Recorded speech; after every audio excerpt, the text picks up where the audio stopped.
ಗುರುರ್ಬ್ರಹ್ಮ ಗುರುರ್ವಿಷ್ಣು ಗುರುರ್ದೇವೋ ಮಹೇಶ್ವರ ಗುರುರ್ ಸಾಕ್ಷಾತ್ ಪರಬ್ರಹ್ಮ ತಸ್ಮೈ ಶ್ರೀ ಗುರವೇ ನಮಃ.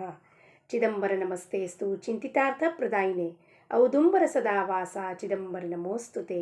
ಎಲ್ಲ ಆತ್ಮಜ್ಯೋತಿಗಳಿಗೆ ಸಾಷ್ಟಾಂಗ ಪ್ರಣಾಮ. ಜೈ ಚಿದಂಬರ. ಇಂದಿನ ವಿಠಾಬಾಯಿಯವರ ಅಭಂಗವನ್ನು ನೋಡೋಣ. ಎಂಥ ಅಭಂಗನಪ್ಪ! ಅದರಲ್ಲಿ ಎಲ್ಲ ಸಂತರ ಬಗ್ಗೆ ಹಾಡಿ ಹೊಗಳಿದ್ದಾಳೆ. ಈ ಸಂತರು ಇರೋದಕ್ಕೆ ಅವರ ಅಗಾಧವಾದ ನಮ್ಮ ಮೇಲೆ ಕೃಪಾ. ಅವರು ಜೀವನ ಶೈಲಿಯನ್ನು, ಅವರು ಚರಿತ್ರೆಯನ್ನು ಓದಿದಾಗ ಅವ್ರು ಹೆಂಗೆ ಪೃಥ್ವಿ ಮೇಲೆ ನಾನಾ ಭಗವಂತ ಎಲ್ಲವೂ ಲೀಲಾ ಮಾಡೇ ತೋರಿಸ್ತಿರ್ತಾನೆ, ಅವತಾರ ತಾಳಿ. ಆ ಸಂತರದ್ದು ಜೀವನವೂ ಒಂದು ಲೀಲಾನೇ ಇರುತ್ತೆ. ಯಾಕೆಂದರೆ ಎಲ್ಲವೂ ಅವ್ರ ಜೀವನದಲ್ಲಿ ಆಗೋದು ಎಲ್ಲವೂ ಅಘಟಿತ ಘಟನೆಗಳಾಗ್ತಾ ಇರ್ತವೆ.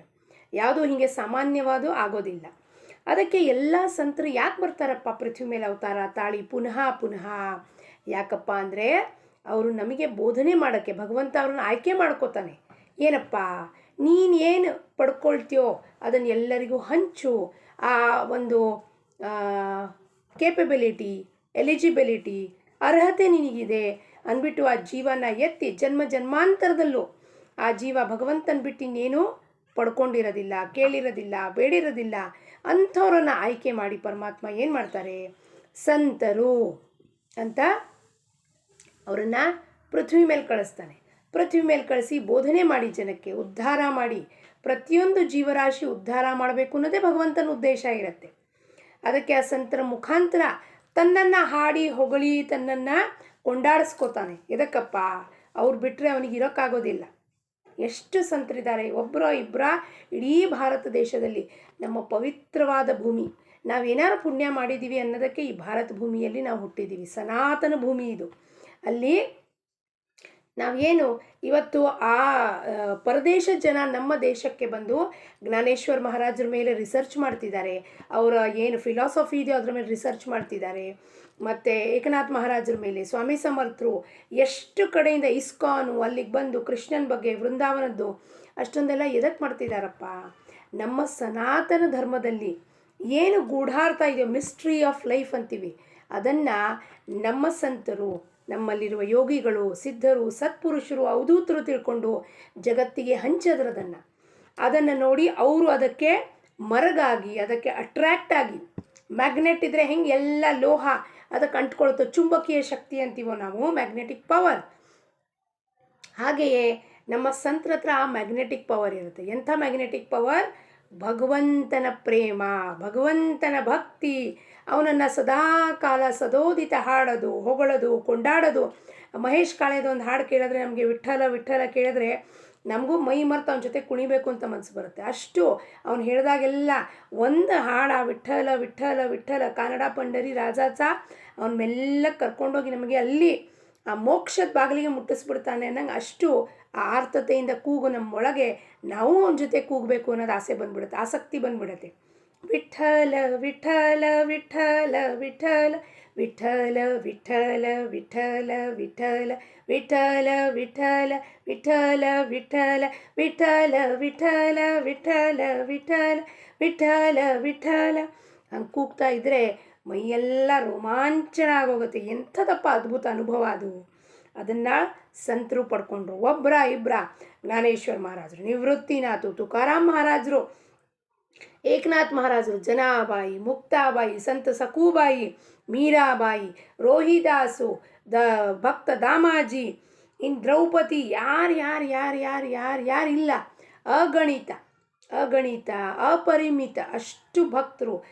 ಇದರಲ್ಲಿ ಹೋದರೆ ಭಕ್ತ ಮಾಧವ್ ದಾಸ್, ಕುರ್ಮಾಬಾಯಿ, ಭಕ್ತ ಪೀಪಾಜಿ, ನರಹರಿ ಮೆಹ್ತಾ ಜುನಾಗಢ ಗುಜರಾತ್ನವರು, ಎಲ್ಲ ಕಬೀರರು, ಒಬ್ಬರ ಇಬ್ಬರ ನೀವು ಲಿಸ್ಟ್ ಮಾಡ್ತಾ ಹೋದರೆ ಅಗಣಿತ ಲಿಸ್ಟ್ ಆಗೋಗುತ್ತೆ. ಅಪರಿಮಿತ, ಅನ್ಮೆಜರೇಬಲ್ ಅಷ್ಟು ಜನ ಇದ್ದಾರಲ್ಲಿ. ಯಾಕವ್ರು ಒಬ್ಬರಾಗತ್ಲು ಒಬ್ಬರು ಬಂದ್ರಪ್ಪ ಪುನಃ ಪುನಃ? ಜೀವರಾಶಿಯ ಉದ್ಧಾರ, ಅವರಿಗೆ ಭಗವಂತನ ಮೇಲಿರುವ ಪ್ರೇಮ ಪ್ರೀತಿ, ಅದಕ್ಕೋಸ್ಕರ ಬಂದು ಅಂಥವ್ರ ಸಲುವಾಗಿ ಭಗವಂತ ಏನು ಮಾಡ್ತಾನೆ, ಅವನು ಸ್ವತಃ ಅವ್ರನ್ನ ಬಿಟ್ಟಿರ್ಲಿಕ್ಕೆ ಆಗೋದಿಲ್ಲ. ಜಯ ವಿಜಯರು ಏನೋ ಒಂದು ಪಾಪ ಮಾಡಿದ್ದಕ್ಕೆ ಅವ್ರಿಗೆ ಶಿಕ್ಷೆ ಕೊಟ್ಟ. ಯಾಕೆ ಶಿಕ್ಷೆ ಕೊಟ್ಟ?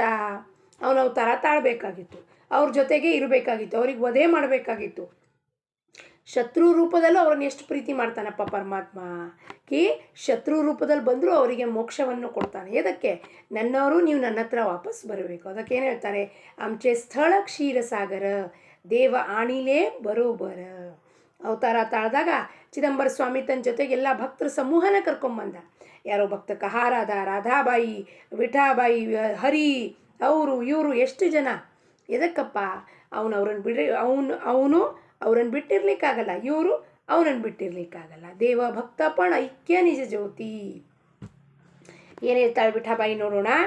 ಭಕ್ತ ಚಿಂತನಿ ರಾಹುನಿ ಭಗವಾನ, भक्त सेवा करीतो चिदंबर, नाही पाहतो हरी जात गोत जाण, नीच काम करीतो भक्ताचे, धर्माचे धरी उष्टे काढिला जाण, द्रौपदीचे वाहना डोईवरी घेतला, रोहिदासाचे जोडा शिवू लागला जाण, सजन कसाईचे मास विकेला तो, म्हणून चोख्या मेळाचे घरी कण्या खात राहिला, जनाबाईचे संगे दलित कांडी जाण, दामाजी करिता महार झाला देव, एकनाथाचे घरी पाणी वाहिला जाण, सेना नावी करिता नावी चाला देव, अविंदाचे डोई करू लागला जाण, विठाबाई म्हणे माझा चिदंबर, नीच काम केला ಬೌದ್ಧಾವತಾರಿ. ಎಷ್ಟು ಒಂದು ಅದ್ಭುತವಾಗಿ ವಿಠಾಬಾಯಿ ವರ್ಣನೆ ಮಾಡ್ತಾಳೆ. ಎಲ್ಲ ಸಂತರ ಹೆಸರು ಹೇಳ್ತಾಳೆ. ಎಲ್ಲರ ಸಲುವಾಗೂ ಏನು ನೀಚ ಕೆಲಸವನ್ನು ಸಹನೂ ಅವನು ಒಪ್ಕೊಂಡು ಕೆಲಸ ಮಾಡಿದ್ದಾನೆ. ಕಬೀರರ ಸಲುವಾಗಿ ಎಷ್ಟು ರಾಮ ಸ್ವತಃ ಬಂದು ಒಂದು ಹಾಡು ಹೇಳ್ತಾರೆ. ಕೌಸಲ್ಯೇचा रामबाई, कौसल्येचा राम, कबीराचे विणतो शेले, कबीराचे विणतो शेले, कौसल्येचा रामबाई, कौसल्येचा राम, भाबड्या या भक्तासाठी, भाबड्या या भक्तासाठी देव करी काम, कौसल्येचा रामबाई, कौसल्येचा राम. ಭಾಬಡ್ಯಾಯ ಭಕ್ತಾसाठी, ನನ್ನ ಭಕ್ತ ಭೋಳ ಭಾವಿಕನಾಗಿದ್ದಾನೆ. ನನ್ನ ಹೊರತಾಗ ಅವನಿಗೆ ಇನ್ನೇನು ಗೊತ್ತೇ ಇಲ್ಲ. ಪ್ರಪಂಚದ ವಿಷಯ, ವಸ್ತು, ಜನ, ಅವನಿಗೆ ಯಾರು ಏನು ಮೋಸ ಮಾಡಿದ್ರೇನು, ಯಾರು ಹೊಡೆದ್ರೇನು, ಬಡದ್ರೇನು, ಅವನಿಗೇನೂ ಗೊತ್ತಾಗೋದಿಲ್ಲ. ಕಬೀರ ಅಂಥವನು, ಅವನಿಗೆ ಏನೂ ಬೇಕಾಗಿರಲಿಲ್ಲ. ರಾಮನ ಹೊರತಾಗಿ ಇನ್ನೇನೂ ಬೇಕಾಗಿರಲಿಲ್ಲ. ರಾಮ್ ರಾಮ್ ರಾಮ್ ಅಂತ ಹೊರತು ಬಿಟ್ಟರೆ ಅವನಿಗೆ ಧ್ಯಾನ, ದೇಹದ ಅರಿವೇ ಇರ್ತಿರಲಿಲ್ಲ. ಕಷ್ಟಪಟ್ಟು ಅಮ್ಮ ಅವನಿಗೆ ನೆಯ್ಯೋದು, ವೀವಿಂಗ್ ಕೆಲಸ ಹೇಳ್ಕೊಟ್ರೆ ಅವ್ರ ಅಮ್ಮ ಆ ಕಡೆ ತಿರುಗಿ ನೋಡೋ ಅಷ್ಟರಲ್ಲಿ ಇವನಾಗಲೇ ರಾಮ್ ರಾಮ್ ರಾಮ್ ರಾಮ್ ಸಮಾಧಿಗೆ ಹೋಗ್ಬಿಡ್ತಿದ್ದ ಕಬೀರ. ಅದಕ್ಕೆ ರಾಮ ಬಂದ ಅವನ್ನೆಲ್ಲ ಕೆಲಸಗಳನ್ನು ಮಾಡ್ತಿದ್ದ. ಅದನ್ನು ಮಾರಾಟ ಮಾಡೋಕ್ಕೆ ಹೋದರೆ ಇಂಥ ಒಂದು ಶಾಲ್ ಯಾರು ತೊಗೊಳ್ತಾರಪ್ಪ, ಭವ್ಯ ದಿವ್ಯವಾದ, ಯಾಕೆ ರಾಮನ ಕೈ ಹತ್ತಿದೆ ಅದಕ್ಕೆ ಅಂದಮೇಲೆ ಅದನ್ನು ಯಾರು ಮುಟ್ತಿದ್ದಾರೋ, ಯಾರು ಅದಕ್ಕಷ್ಟು ರೊಕ್ಕ ಕೊಡ್ತಿದ್ದಾರೋ, ಇದನ್ನು ನಾವು ತೊಗೊಳ್ಳಿಕ್ಕೆ ಸಾಧ್ಯ ಇಲ್ಲ. ಪುನಃ ರಾಮ ಅಲ್ಲಿ ಬರ್ತಾನೆ. ಏನು ಮಾಡ್ತಾನೆ ರಾಮ? ವೇಷ ಮರೆಸ್ಕೊಂಡು ಬರ್ತಾನೆ. ಕಬೀರಂಗೆ ಹೇಳ್ತಾನೆ, ನಾನು ಬ್ರಾಹ್ಮಣ ಇದ್ದೀನಿ ಅಥವಾ ನಾನು ಗರೀಬ್ ಇದ್ದೀನಿ, ನನ್ನ ಹತ್ರ ದುಡ್ಡು ಇಲ್ಲಪ್ಪ, ಎಂಥದೂ ಇಲ್ಲ, ನಾನು ಏನು ಮಾಡಲಿ, ಭಾಳ ಚಳಿ ಆಗ್ಲಿಕ್ಕತ್ತಿದೆ. ಕಬೀರ ಏನು ಮಾಡ್ತಾನೆ? ರಾಮನ ಇಚ್ಛೆ ಅಂದ್ಬಿಟ್ಟು ಅದನ್ನು ಒಂದು ತುಂಡು ಮಾಡಿ ಅವನಿಗೆ ಕೊಟ್ಟು ಬಿಡ್ತಾನೆ. ಇನ್ನೊಬ್ಬ ಬರ್ತಾನೆ ಫಕೀರ, ಅವನಂತ ನನ್ನ ಹತ್ರ ದುಡ್ಡಿಲ್ಲಪ್ಪ ಅಂತ. ಆಯ್ತಪ್ಪ ನೀನು ತೊಗೊಂಡು ಹೋಗು ಅಂದ್ಬಿಡ್ತಾನೆ. ತೊಗೊಂಡು ಹೋಗೋದ್ಮೇಲೆ ಮತ್ತೆ ಇವನೇನು ಮಾಡ್ತಾನೆ? ಏನೂ ಇಲ್ಲ, ಈಗ ಮನೆಗೆ ಹಿಂಗೆ ಹೋಗಲಿ, ಅಮ್ಮ ದುಡ್ಡು ತೊಗೊಂಬಂದಿಲ್ಲ ಹೊಡಿತಾಳೆ ಅಂದ್ಬಿಟ್ಟು ಒಂದು ಹೋಗಿ ಅಡವಿದಲ್ಲಿ ಹೋಗಿ ಕೂತ್ಕೊಂಡು ರಾಮನಾಮ ಧ್ಯಾನದಲ್ಲಿ ಕೂತ್ಕೊಂಡ್ಬಿಡ್ತಾನೆ. ರಾಮ ವೇಷ ಮರೆಸ್ಕೊಂಡು ಮನೆಗೆ ಹೋಗಿ ಹೇಳ್ತಾನೆ ಅಮ್ಮನಿಗೆ, ನೀನೇನು ಶಾಲ್ ಕೊಟ್ಟಿದ್ದೆ ಅಮ್ಮ, ನೆಯ್ಯು ಅಂತ ಕೊಟ್ಟಿದ್ದು ಶಾಲ್ ತೊಗೊಂಡೋಗಿ ಎಲ್ಲರಿಗೂ ಫ್ರೀಯಾಗಿ ಕೊಟ್ಬಿಟ್ಟಿವ, ಅಲ್ಲಿ ರಾಮ್ ರಾಮ್ ಅಂತ ಕೂತಿದ್ದಾನೆ, ಬಾ ನೋಡು ಬಾ ಅಂತ ಅಮ್ಮನಿಗೆ ತೋರಿಸ್ಬೇಕಾಗಿರುತ್ತೆ ಕಬೀರನ ಭಕ್ತಿ ಅಂಥದ್ದಿರುತ್ತೆ ಅಂತ. ಕರ್ಕೊಂಡು ಹೋಗ್ತಾನೆ. ಕರ್ಕೊಂಡು ಹೋಗಿ ಏನು ಮಾಡ್ತಾನೆ? ಅಮ್ಮಂಗೆ ಸಿಟ್ಟು ಬಂದುಬಿಡುತ್ತೆ. ಇವನಿಗೆ ಪ್ರಪಂಚದ ವ್ಯವಹಾರ ಹೇಳ್ಕೊಟ್ರೆ ಇವ ತಿಳ್ಕೊಳ್ತಾನೆ ಇಲ್ಲ, ಮನೆ ಹೆಂಗೆ ನಡೆಯುತ್ತೆ, ಸಂಸಾರ ಹೆಂಗೆ ನಡೆಯುತ್ತೆ, ಹೆಂಡತಿ ಮಕ್ಳಿಗೆ ಏನು ಊಟ ಹಾಕ್ತಾನಿವ ಅಂತ. ಅವಾಗ ಅಮ್ಮ ಏನು ಮಾಡ್ತಾಳೆ? ರಾಮ ಹೇಳ್ತಾನೆ, ಇವನು ಹಂಗೆ ಕೇಳೋದಿಲ್ಲ, ಇವನಿಗೆ ರಾಮನ ಭೂತ ಇಳಿಸ್ಬೇಕು ಅಂದರೆ ಚೆನ್ನಾಗಿ ಹೊಡಿಬೇಕು ಅಂತ ಒಂದು ಛಡಿ ಕೊಡ್ತಾನೆ. ಅಮ್ಮ ಛಡಿಯಿಂದ ಹೊಡೆಯುವಾಗ ಆ ಛಡಿ ಏಟಿನ ಪೆಟ್ಟು ರಾಮನ ಮೈ ಮೇಲೆ ಏಳ್ತಾ ಇರುತ್ತೆ. ಆ ರಾಮನ ಮೈ ಮೇಲೆ ಎದ್ದಿದ್ದು ನೋಡಿ ಅಮ್ಮನಿಗೆ ಆಶ್ಚರ್ಯ. ಕಬೀರನಿಗೆ ಹೊಡೆದ್ರೆ ಅಯ್ಯೋ ಅವನಿಗಂತೂ ಏನೂ ಆಗ್ತಾನೆ ಇಲ್ಲ, ಇವನಿಗೆ ಯಾಕೆ ನೋವು ಆಗ್ತಿದ್ಯಪ್ಪ? ಅವಾಗ ಸಾಕ್ಷಾತ್ ರಾಮಚಂದ್ರ ಪ್ರಭು ಅಮ್ಮನಿಗೆ ದರ್ಶನ ಕೊಟ್ಟು, ನಿನ್ನ ಮಗ ಎಂಥವನಮ್ಮ ಅಂತ ಹೇಳಿ ಜಗತ್ತಿಗೆ ಕಬೀರ ಯಾರು ಅಂತ ತೋರಿಸ್ಬೇಕಾಗಿರುತ್ತೆ. ಅದಕ್ಕೆ ನೀಚ ಕೆಲಸಗಳನ್ನು ಒಪ್ಕೋತಾನೆ ಅಂತ ಹೇಳ್ತಾಳೆ ವಿಠಾಬಾಯಿ. ಭಕ್ತನನ್ನು ಚಿಂತನೆ ಮಾಡಿದಾಗ ನಾನು ಅವನ ಚಿಂತನೆ, ಅವನ ಭಾರವನ್ನು ವಹಿಸ್ತೀನಿ.